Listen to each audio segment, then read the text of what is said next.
Hello and good evening. Thanks for another edition of Ideas Exchange. Today we are going to look at something very critical, dear to the heart of this country. And of course, if you are a young man and you intend marrying, then it means that you are among those who will bring the next set of our generation. There is one big issue on the table for discussion. It is the revised Agyapa deal. You remember in 2020, it became a topical issue. To some extent, it even became politicized because the major opposition political party, I'm referring to the NDC, made it a campaign issue. And the former president, John Dramani Mahama, made a categorical pledge that if he should win the 2020 elections, he will cancel that shoddy deal. I remember within that same time frame, a group of civil society organizations also rose and exposed a lot of things many people wondered why they would be found in that controversial deal, what many later described as stinking deal. Then along the line, the special prosecutor had to do what he called an assessment, risk assessment of this deal. And we know what emerged as the mother serpent of all the things you can imagine. The civil society organizations are speaking again. We'll go into some shocking revelations in a presentation they have made. But there is one important thing that you need to know. We have to revisit the issues as they stood, look at the details in there, and then we ask the questions. Why is government so bent on bringing this Agyapa deal?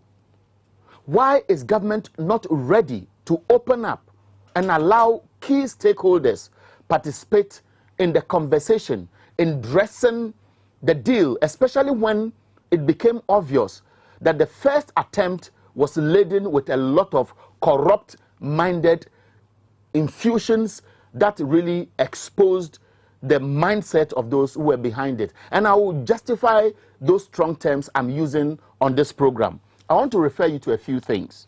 You remember that government, through the Minerals Income Investment Fund, set up the Agyapa Royalties Limited to securitize Ghana's gold royalties.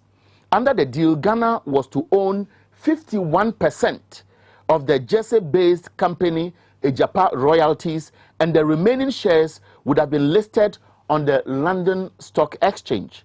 In return for the securitizing the future revenues, the government had argued that it could raise as much as $500 million in capital to ease the growing debt and also to invest some of them in infrastructure.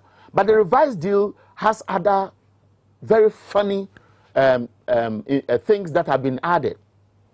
Before we go into the details of what will annoy you this evening, I just want you to listen briefly to why the civil society organizations fighting against this stinky deal, which is in perpetuity, which will virtually finish everything that we have. Because don't forget that many of the statutory funds have been collateralized. And so within the now and the next 5, 10, 15, 20 years, many funds that were established, which government today or government tomorrow would have been making use of the revenues for piecemeal approach towards addressing the problems we have been collateralized.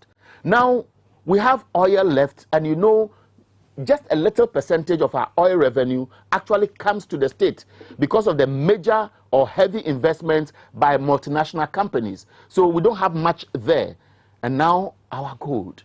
To the extent that gold that is yet to be found and given out to either multilateral companies or individuals, whether local or foreign, has also been factored into this new, very controversial, shady Agyapa deal.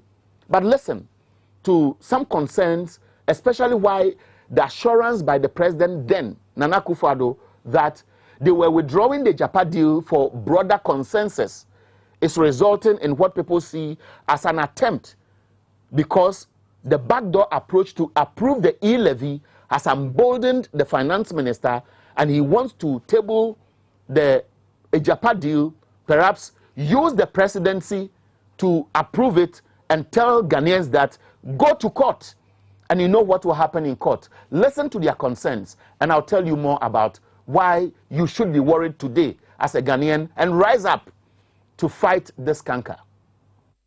We think that a government that is minded to listen to its people, and a government that does not think that it has all the solutions and knows everything and everybody else doesn't know anything, will at least have a listening ear. And like we said, the president promised before the last election that he would engage. Of course, we elect people to go into power to make decisions for us. But not all of that means they are kings over everything they survey. It is necessary in this democracy that there be consultation, especially when it comes to issues like these. You need to have intergenerational equity. Our resources belong to generations unborn, generations gone, and generations here today. And we have to make sure that we do not spend what belongs to the people in the future. Whichever way it goes, if it is a good idea, the government must believe that at least, if not even one CSO, more than 10, maybe 20 CSOs, there will be some people who would come to appreciate the goodness of the idea. And at least they would have a sense to explain it to our understanding and to our acceptance. The fact that the government is refusing to do so really bodes, poorly. I don't know why they believe they can go ahead and get this done, but there are a number of things that citizens resort to. When people feel like they're not being listened to, and their last resort, even the courts, some people are questioning that, they would then have to resort to other means, which may not be entirely proper.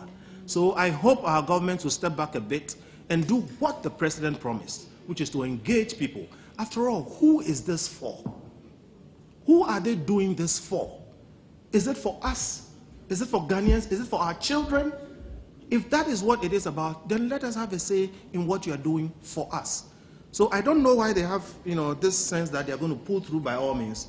When the first Agyapa came, we around the table were forced to go and see the minister, and we pushed. And the idea was that you need stakeholder involvement. There were certain parts of the agreement that we even wanted that they didn't give us at the time.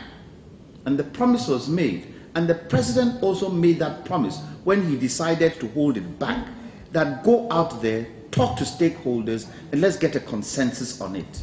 This new revision, they haven't spoken with stakeholders. I don't know, Kofi, have they spoken with you? Have they spoken with you? They haven't spoken with any stakeholders. And that shows that there are things perhaps they don't want us to know.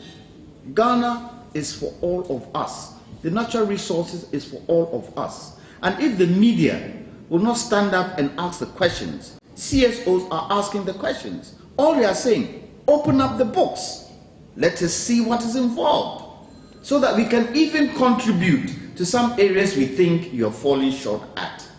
But for us, civil society, we do not think, not until they can prove to us that we can make 3 billion, and you'd rather make us sell it for 500 million over a period, they should prove to us that that is worth. So these concerns have triggered the action by over 24 civil society organizations to rise up and to rally Ghanaians to stop this deal. Now, before we listen to the presentation by Kofi Bentil, who is a senior vice president of Imani Africa and a senior policy analyst, I would want us to go back a little and look at some historical facts which should influence your understanding of where we are now, because there was an attempt to push a deal through Parliament. At that time, the government under Nana Akufo-Addo had a comfortable majority in Parliament. And I'll share these facts with you. On August 14, 2020, Parliament approved the Agyapa Minerals Royalties Investment and 4 related documents to allow the monetization of Ghana's future gold royalties. Under the agreement, Agyapa Minerals Royalties Limited had been incorporated in Jersey, near UK, to receive and manage royalties from 16 gold mining leases over the next 15 years or so. But now we understand that it is in perpetuity. In exchange, the firm will list on the London and Ghana stock exchanges. Later, they will raise at least $500 million for government to invest in infrastructure, health, and education. And you remember that in August 2020, one of the few Ghanaians who openly spoke to the issue on the political front was the former president, John Dramani Mahama. And he was very categorical. I'll share exactly what he said at that time, because I interviewed him. And he said, Agyapa is a very shady deal. It is a theft of Ghanaian royalties. If I become president, and I'm referring to John Dramani Mahama, I will not accept that deal. It is against the money laundering rules. If you look at the people who put this together, they are people close to the president, and they have already been paid $2 million. Listen to John Mahama. Persons very close to the president, related to the president, were involved in structuring the PDS deal. And we've heard audio of them in telephone conversations, you know, talking about the shareholding and all that. We've all heard it. I mean, so there's enough evidence to investigate PDS. And the people of Ghana need to know what happened, because this was a situation in which the assets of a state-owned company were being handed over to a private company. As I speak today, for the period that PDS collected money when they were running the ECG, that money that runs in billions of Ghana cedis has not been accounted for. I mean, people cannot just pocket state monies and just walk away free with it. The people of Ghana deserve to know what happened in PDS. Agyapa is unfolding the same thing. The money laundering laws do not allow us, even as individuals, to hide our money in tax havens. So if even as individuals we're not allowed to hide our money in tax havens, why will government of Ghana mortgage our gold royalties to a private company in which we have 51% shares? Some shady individuals we don't know have taken 49% shares. On what basis did they take those shares? And they've gone to register in Jersey, an offshore tax haven, so that they hide the identity of the shareholders. Government of Ghana, even though the royalties are ours, cannot control that company. Meanwhile, we have vehicles we can use here. We have the Ghana Infrastructure Investment Fund. If you assigned the royalties, our gold royalties, to the Ghana Infrastructure Investment Fund, which is a 100% controlled Ghanaian entity, it can do exactly the same thing that you want Agyapa to do. Agyapa is a very shady deal, and I'm saying if I become president, I will not respect that agreement. It is a theft of Ghanaians, you know, royalties, and it is made to benefit just a few people. Ghanaians cannot accept this. We won't accept that agreement. We do not accept that government of Ghana should invest our royalties in an offshore tax haven. Let them invest it in a company that is transparent. We can see the beneficial owners of who the company are, and in the best case scenario, use a government of Ghana vehicle. Ghana Infrastructure Investment Fund is supposed to be our sovereign wealth fund. If you assign our gold royalties to it, the Ghana Infrastructure Investment Fund can raise those same monies that you want. In any case, we get almost $200 million a year. You want to go and borrow $500 million and tie our gold royalties for 15 years to a company that we don't know who owns the company, and in a tax haven. It's against the money laundering rules. And so that was John Mahama speaking to me in 2020, and that was August. And you remember that was when the momentum was building towards the 2020 elections. And so there was pressure on every Ghanaian to speak out. People were calling for protests, and there was, I remember that people were mounting pressure on traditional authorities, especially those in the mining enclaves, that you need to speak out. And I remember in August 2020, the 15 civil society organizations raised the first issue, and they said they were demanding the cancellation of the Agyapa deal. Then, if you remember, then President of the National House of Chiefs, Togbi Afede, issued a statement on behalf of traditional authorities. And you remember, it got to a stage where some of his own undermined him and made it look like what he presented was not a representation of the National House of Chiefs. And we know since then, there had been attempts, and they succeeded in kicking him out from the presidency, because he was supposed, as chairman of the National House of Chiefs, to be a member of the Council of State.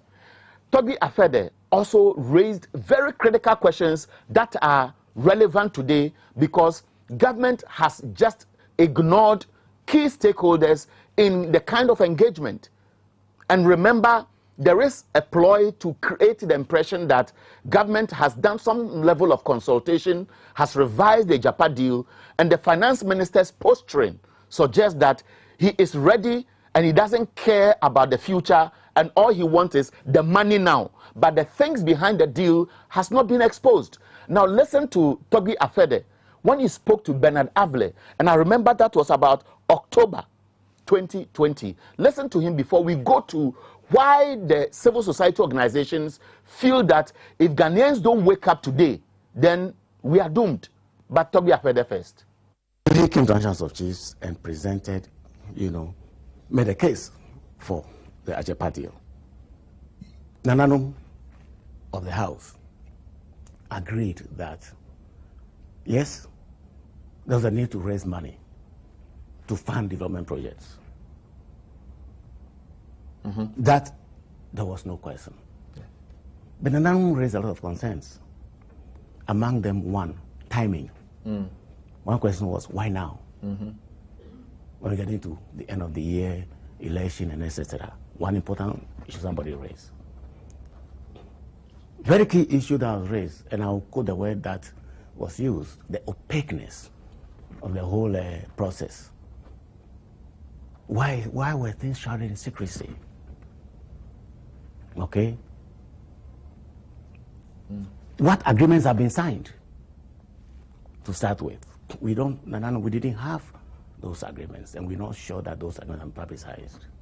Okay? Why incorporation in a tax haven? Tax havens have traditionally been notorious as places where, people who wanted to hide money incorporate their businesses. So why a tax haven for a national company, so to speak, or a national project?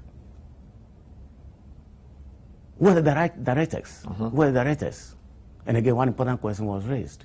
If you said that Minerals Income Investment Fund was going to own majority of Agyapa, how come that they were contributing only 2 members to the 9-member board of directors? 9-member board of directors was the intention. Why was the Mineral Income Investment Fund going to contribute only 2? So they're going to be minority on the board. So questions were raised. Why, a tax haven? What kind of agreements have been signed? Some agreements were signed.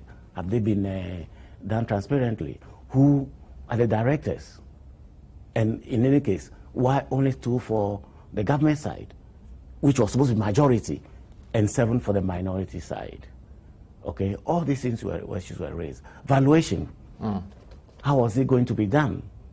Okay, to ensure that Ghana was not. So these are lots of questions. Have these questions been answered at all? So these questions were asked. Beyond that, remember the question also: who are going to be those shareholders? Can they be known? Tax havens don't normally maintain shareholders registers that you can just go and access and know who shareholders are. And so you've listened to the former president of the National House of Chiefs. He's a business mogul and he's an accountant, so he understands some of these things. And he has raised very critical questions which are still relevant. And so the president, Nana Akufo-Addo, as you may recall, eventually said, oh, the Agyapa deal has been withdrawn. Government wants to do broader consultation to see whether there will be the need to bring it back to Parliament. At that time, many people raised the suspicion that the MPP's or government's agenda was to pray that they win the 2020 elections and secure majority in parliament and snub Ghanaians and do what they want. That was the thinking or the suspicion at the time. And then something later came out, which was the shocker. The special prosecutor that the president believed in, put all his hope in, and made us believe that it was the trump card that was the epitome of his resolve to fight corruption, exposed government. And that came out in the report by Martin Amidu. I will run through some excerpts of the findings and what Martin Amidu saw as something very stinking. And remember, he called for investigations into that. And at that time, the current special prosecutor, Kisi Ejabin, was allegedly involved in the Agyapa deal by way of legal consultation and advice. And so even when Kisi Ejabin appeared before the Appointments Committee of Parliament, many people wanted the committee to ask him specifically for his response on the Agyapa deal and what he would do after what Martin Amidu left. Now, let's see what Martin Amidu shared and why it is still relevant today. It says the appointment of the transaction advisor in the Agyapa deal should have been brought to Parliament before the approval because it is an international economic transaction. It is international because the government engaged a South African firm, Imara Corporate Finance Limited, PTY, and then as a transaction advisor. In selecting the transaction advisor, the company had to get a local partner. Imara selected Data Bank. And Data Bank has to do a lot to do with the finance minister, Ken Ofori-Atta.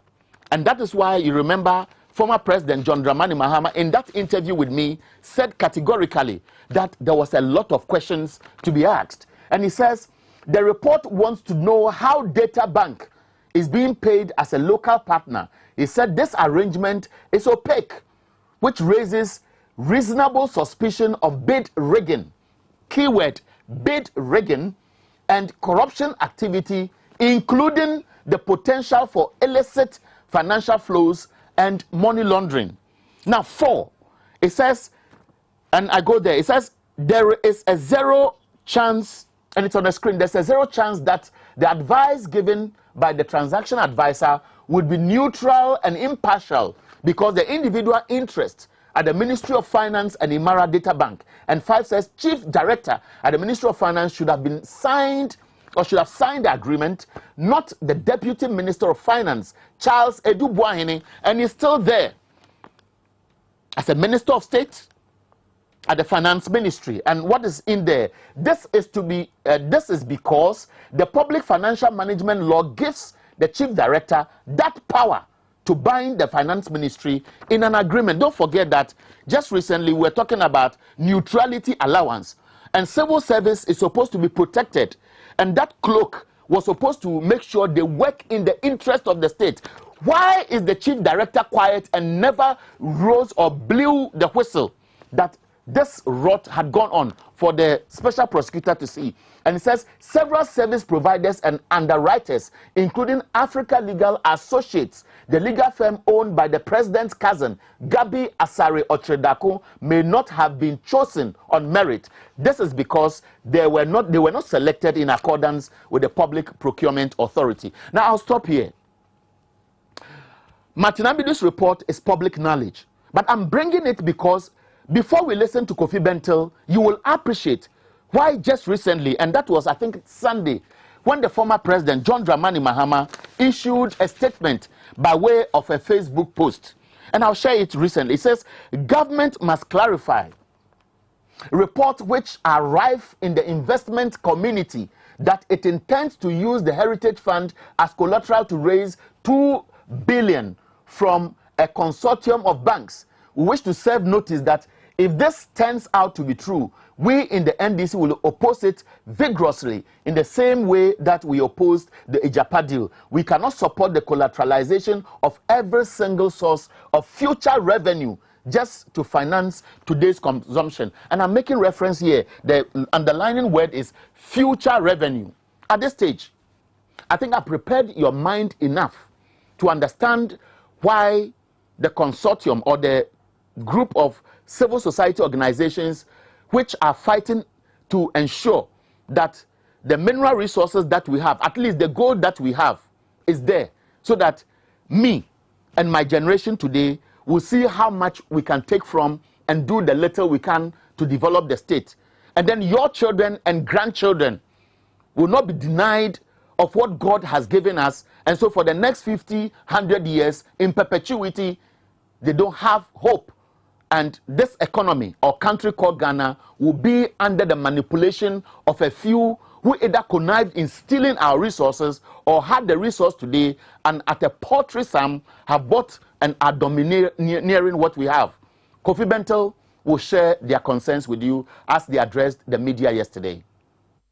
The Ghana government intends to sell 49% of Ghana's future receipts of untied royalties from 48 mining leases covering the best gold acreages in the country for the sum of $500 million, between $500 million to $750 million. It is important to note that in the last few years, Ghana has exported gold exceeding $6 billion per year. The bulk of the trackable gold comes from these 48 leases. The royalty rate across these mines ranges between 3% to 5%. In 2 years only, the total royalty received amounted to $430 million. That is $200 million in 2020 and $230 million in 2021.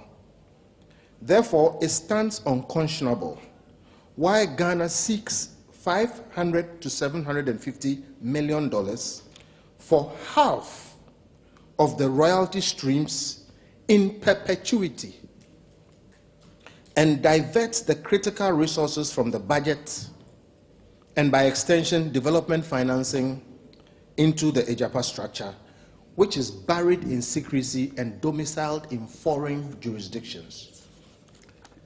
I believe during the question time, there will be enough time to answer to this in detail. So now I'm going to read from the top, but that was the heart of what we are talking about now. Ladies and gentlemen of the media, the Coalition of Civil Society Organizations on Extractive Sector Governance has noted recent announcements by the Minister of Finance to pursue the Agyapa royalty transaction, which the government was compelled to shelve in the lead up to the 2020 general elections. The announcement may have come as a surprise to many. However, civil society has continuously tracked events around the transaction, including those events not in the public domain.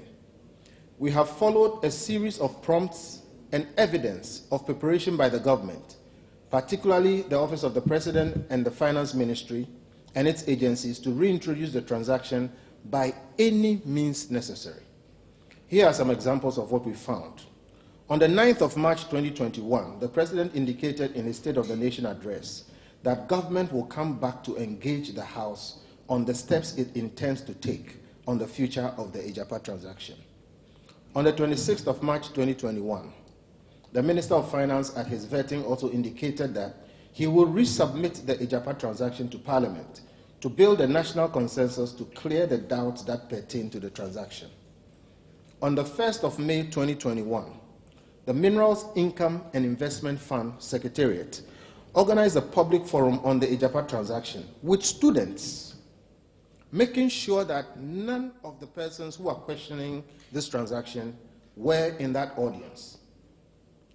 Unfortunately, because you didn't have any of the critical persons in the audience, they had a free day to speak to the students about this transaction without being questioned. On the 2nd of June 2021, the Minister of State for Finance indicated to Parliament during his vetting that he would want to be remembered for the successful implementation of the Agyapa transaction. On the 10th of May 2022, the Chief Executive Officer of MIIF, the Minerals Investment Fund, indicated that his outfit intends to list Agyapa on the London Stock Exchange by the last quarter of 2022, that is this year. Ladies and gentlemen, beyond the above publicly available prompts, we are aware that some processes are underway to aid the eventual listing of the Agyapa company on the London Stock Exchange through Jersey, which is a tax haven.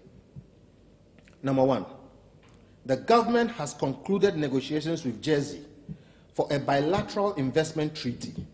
This provides a broad framework for the relationship between Ghana and Jersey to enable the Agyapa transaction in the form that they want it to be.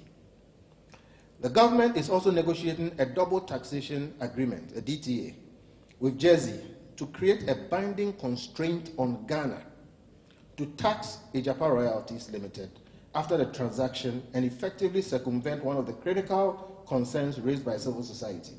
It is worthy to note that the government, through the Ghana Revenue Authority, GRA, has surprisingly started a media campaign on DTAs to convince Ghanaians that another DTA in a tax haven is not new.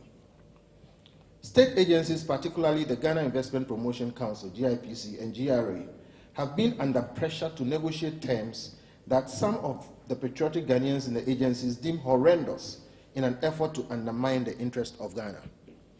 Ladies and gentlemen, note this. The Agyapa transaction is not an isolated case by the finance minister to either hide, sell, or collateralize state assets.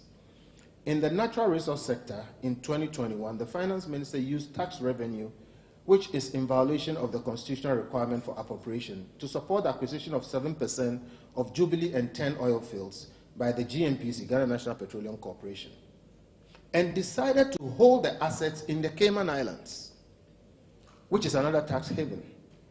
Efforts by civil society to get government to bring the $300 million cash flow back into Ghana have proven futile.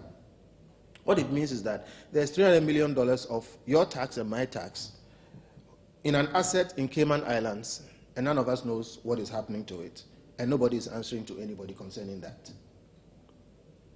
This is particularly strange under the harsh economic circumstance where the ministry seeks money from the poor for development. We've just had to deal with e-levy, but we are putting other monies elsewhere beyond reach and beyond accountability.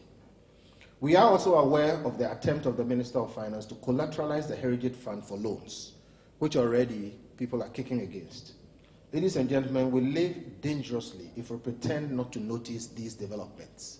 And indeed, these are a few of a number of collateralizations that have happened.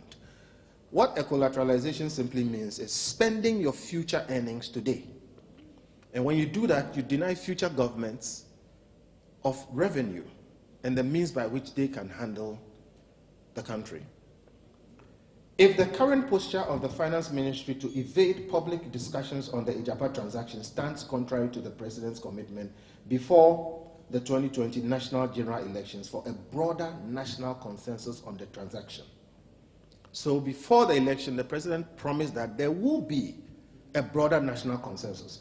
That is different from somebody coming and lecturing you about why they will do what they intend to do, whether you like it or not. So the president promised a broader national consensus. We are not getting that. The minister prefers that the public focuses on the process, not the substance and the propriety of the transaction. Ladies and gentlemen, we welcome the invitation to discuss the process of the Agyapa transaction. However, this coalition will also stay with the substance of the transaction and better explain to the Ghanaian people why we think the Agyapa royalty transaction is terrible for the country. The point here is that the minister is inviting us to discuss the process and suggesting that our problem is with the process. Our problem is with the deal itself, whether it must be done or not.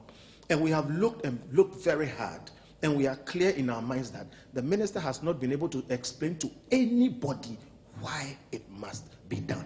And that's all we are looking for. If we don't cross that hurdle, there's no point discussing the process. Ladies and gentlemen, the most critical assessment of the process of the Agyapa transaction was done by the Office of the Special Prosecutor, OSP, on the risk of corruption and anti-corruption on the deal. The conclusions made by the former Special Prosecutor, Mr. Martin Ambidu, confirmed some of the concerns raised by this coalition. This is important because you have in Mr. Martin Amidu and the OSP a state institution. Mr. Martin Amidu is not somebody who was necessarily preferred by the sitting government. I said necessarily, because he clearly was a leading member of the NDC. But his personal pedigree made him a suitable choice for the government to cross carpet to bring him into proper public office. And this was submitted to him not by CSOs, but as part of his official duty. And Mr. Amidu did his duty. And after doing his duty, he came up with a number of conclusions. Mr. Amidu said that, amongst others, the process of procuring the services of the transaction advisors, and the transaction advisors for a Agyapa deal are another topic we haven't discussed, but it is highlighted in this piece by Mr. Amidu. He said, the process of procuring the services of the transaction advisors were, one, unconstitutional, null and void, and sins against any positive analysis of the risk of corruption and anti-corruption assessment in their handling of the transactions. Accordingly, Mr. Amidu proposed a full-scale investigation into the process of setting up the entire transaction. Mr. Amidu is talking to the fundamentals of the Agyapa transaction. How did it come about? Who brought it about? And how did we conclude that this is a good thing for us to do? This is Mr. Amidu, not CSOs. The Special Prosecutor also made it very clear that every sound rule of ethics and probity was violated in creating the Agyapa vehicle. It's the fruit of a poisoned tree. It cannot be redeemed. All the structures for Agyapa, especially the Jersey structure and the agreement structure to take away Ghanaian state control, are inherently corrupt. These are not our words. And we have no control over Mr. Martin Amidu. Over 10 CSOs looked at this and came to a conclusion. Even amongst the CSOs, it's not everything we agree on, but we agreed on this. And when it went before the state authority, the OSP, he came up with a conclusion, and I repeat, that the Jersey structure, which makes it a secret document, puts it beyond our jurisdiction and gives Ghana no control, and the agreement structure to take away Ghanaian state control are inherently corrupt and depraved. That is page 46 of the OSP. He said Agyapa cannot be redeemed. The OSP showed in the assessment that Agyapa is not the skilled product of professional financial experts seeking to maximize Ghana's interest, but is a concoction of a clique of interests. Ladies and gentlemen, a few of the issues we had with the transaction would include the following. The government intends to sell 49% of the country's future receipts of untied royalties from 48 mining leases, covering the best gold acreages in the country, for a paltry $500 million, between $500 and $750 million. Meanwhile, in the last few years, Ghana has exported gold exceeding $6 billion per year. The bulk of the trackable gold comes from these leases. The royalty rate across these mines ranges between 3 to 5%. In 2 years alone, the total royalty received amounted to $430 million. 2 years, only 2 years. So why would you sell it for $500 million forever? We got $200 million in 2020 and $230 million in 2021. It is therefore unconscionable why Ghana seeks only $500 to $700 million for half of the royalty streams in perpetuity, and divest the critical resources from the budget and, by extension, development financing into the Agyapa structure, which is buried in secrecy and domiciled outside Ghana's jurisdiction, and we don't have any control over what happens henceforth. An objective analysis of the data on the 12 projects currently on the 48 leases shows that the value of the royalties linked to Agyapa over the indeterminate term, that is perpetuity into the future, of the contract is at least $3 billion. If we needed to do this at all, a conservative value today on what we know forgetting about what we will find, will be $3 billion, not $500 million. Far more than the 1 billion figure government used in its dealing for Agyapa. The government's figure amounts to selling forward each ounce of gold for $200, when the current price of gold, if you check, is going towards $2,000. Indeterminate is used deliberately. The agreement is crafted such that if leases are renewed, which almost always happens in Ghana, it remains in force. There's a bit of technicality here. If you say it's indeterminate, it means there's no end. And it says it is for the period of the lease. But the truth about gold leases in Ghana is that by the time the lease ends, it is renewed. So it will continue to be renewed. And the nature of the language in the Agyapa deal is that as long as it is renewed, Agyapa is there, which is what makes it in perpetuity. We are frightened to note that the Agyapa deal is tied to the leases rather than a precise gold production volume.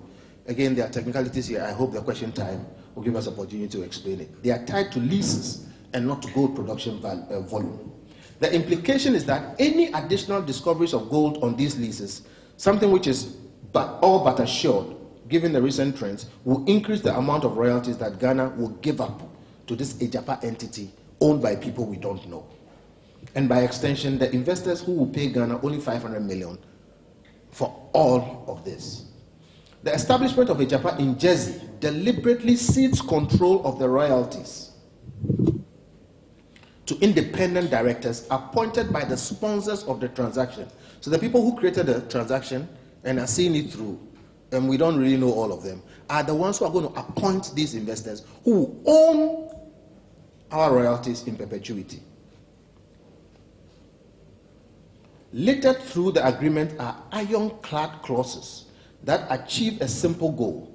The investors who will buy the 49% from Ghana will take all the critical decisions. 49% is a minority.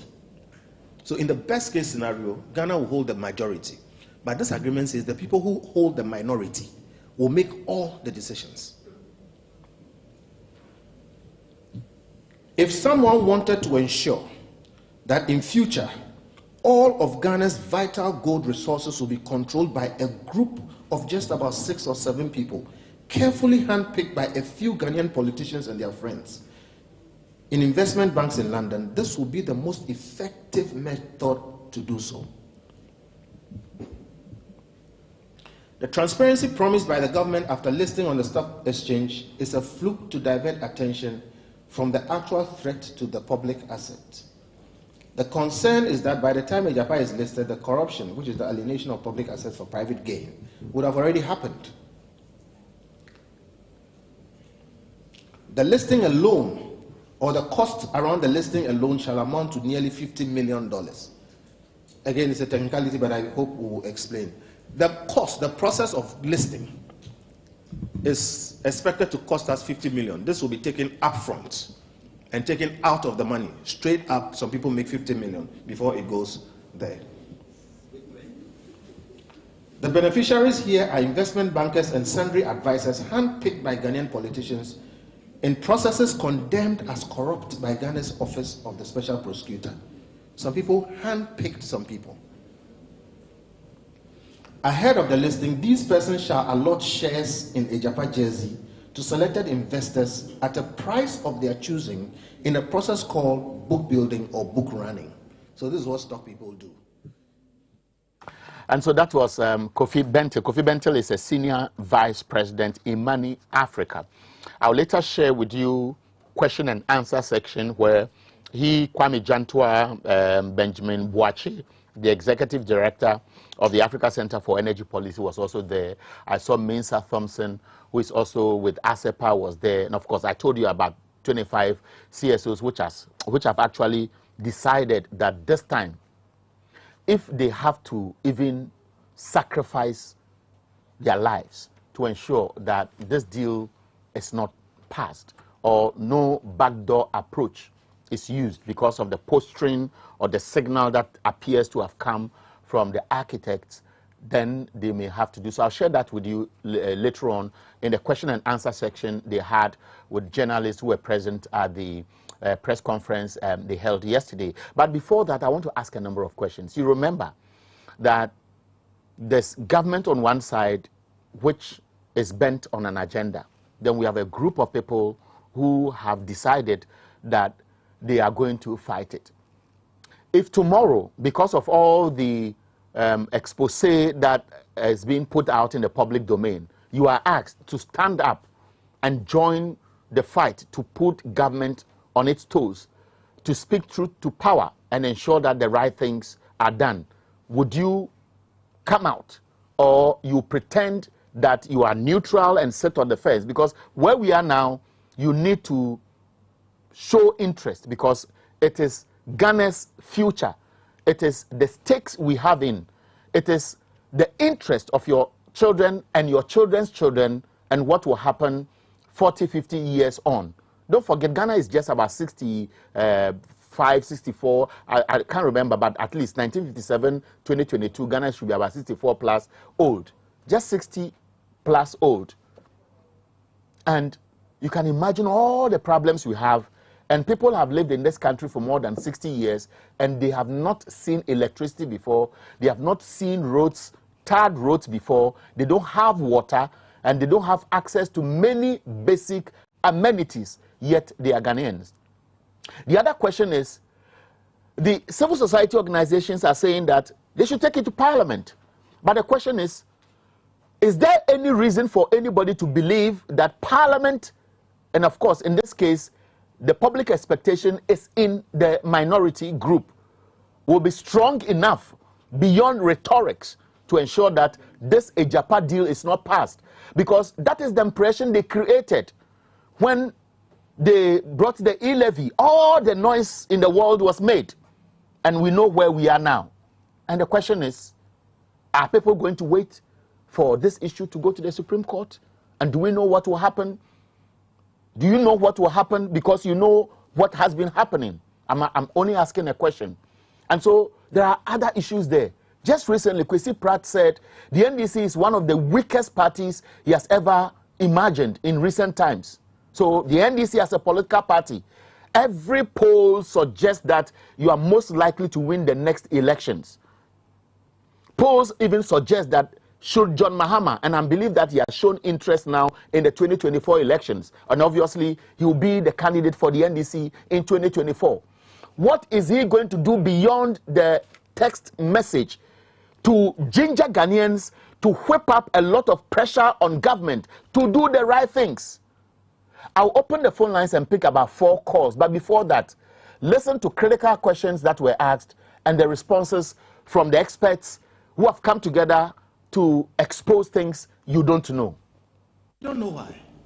We think that a government that is minded to listen to its people, and a government that does not think that it has all the solutions and knows everything and everybody else doesn't know anything, will at least have a listening ear. And like we said, the president promised before the last election that he would engage. Of course, we elect people to go into power to make decisions for us. But not all of that means they are kings over everything they survey. It is necessary in this democracy that there be consultation, especially when it comes to issues like these. You need to have intergenerational equity. Our resources belong to generations unborn, generations gone, and generations here today. And we have to make sure that we do not spend what belongs to the people in the future. Whichever way it goes, if it is a good idea, the government must believe that at least, if not even one CSO, more than 10, maybe 20 CSOs, there will be some people who would come to appreciate the goodness of the idea. And at least they would have a sense to explain it to our understanding and to our acceptance. The fact that the government is refusing to do so really bodes, poorly. I don't know why they believe they can go ahead and get this done, but there are a number of things that citizens resort to. When people feel like they're not being listened to, and their last resort, even the courts, some people are questioning that, they would then have to resort to other means which may not be entirely proper. So I hope our government will step back a bit and do what the president promised, which is to engage people. After all, who is this for?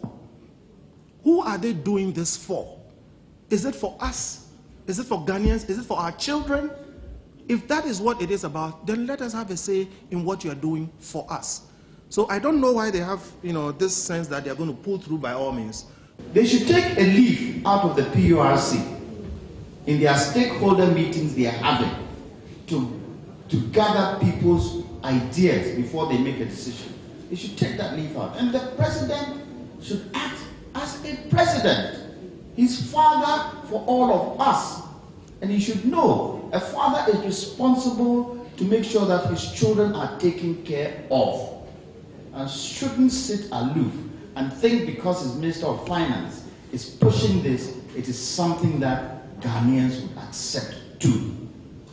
I am hard on it because I don't understand it. I've read through, I've thought around it, and I don't understand how our natural resources should be mortgaged. Lastly, I ask the question, where in the world has this taken place? Give me an example of where in the world such a thing has taken place. Unfortunately, we talk like this, they'll victimize us. But it's not for us, it's for the country Ghana. If the Nkrumahs of this world, the champions of this world, the anchors of this world mortgaged our natural resources, would they have come to meet and That was Kwame Jantua. My time is up, but I'll pick calls. And so I understand somebody's already on the line. Good evening. Please be snappy. Your name, where you called from, and under 30 seconds, make your point. Okay, good evening. My name is Peter. I'm calling from Sinyani. Right. My brother, the truth is that when we talk of corruption in this deal, what it means that corruption is even undertaken. These people want to use the state institution. I mean, this very government, Nanado's-led government, want to use the state institution to try to siphon everything from Ghanaians. Look, the best thing we should do is that all of us, Ghanaians, no matter your political affiliation, we should all find ways and then march straight to the presidency. It is the kill of it, because what we are seeing now is even more than even the killing or whatever we have. And think of these state governments who say that they will be transparent. I think what they say people who are saying that they are more democratic. What the people are doing is the president for love of money and nothing. They didn't come for it. All right. So let's try all thank you very much. I'm sorry I have to do this. Let me pick 2 more calls and then wrap up. But don't forget, next week we'll come back to this issue because I'll be speaking to those you heard directly. Let's hear you now. Where did you call from, sir? The line dropped. Let me see if I can pick 2 quick calls before we wrap up. But the conversation has been on the Agyapa deal, the revised one, which has not been made public, which has not gone through the consensus building that we want. Good evening, and thanks for your time, sir. Hello, I'm Mr. Rassimo calling from Kaswa. Kaswa, go ahead, brief. What is it that the government doesn't want to undertake it? In the first issue that government said, 1 to 1 factory. All the money that he has collected, the loan that he has collected, where is the money? Where is he expecting us to do? Okay, so I believe that next week when we bring the stakeholders, we'll do more engagement. Thank you for your time. Let me pick 1 more call. It's almost time. Don't forget, tomorrow at 1 o'clock, this program will be on repeat on TVXYZ. Good evening. Good evening, sir. Unfortunately, I was talking. Yeah, good evening, sir. Good evening. Yeah, be brief. You are the last person on the line. Right. Yeah, I'm from Kenya, this Batman. Yeah, I want to ask and ask if you come and meet Mama, I sell the property, or what do you take in the last week in the high school? We shouldn't sell our property on and left. Yeah. All right. Thank you very much.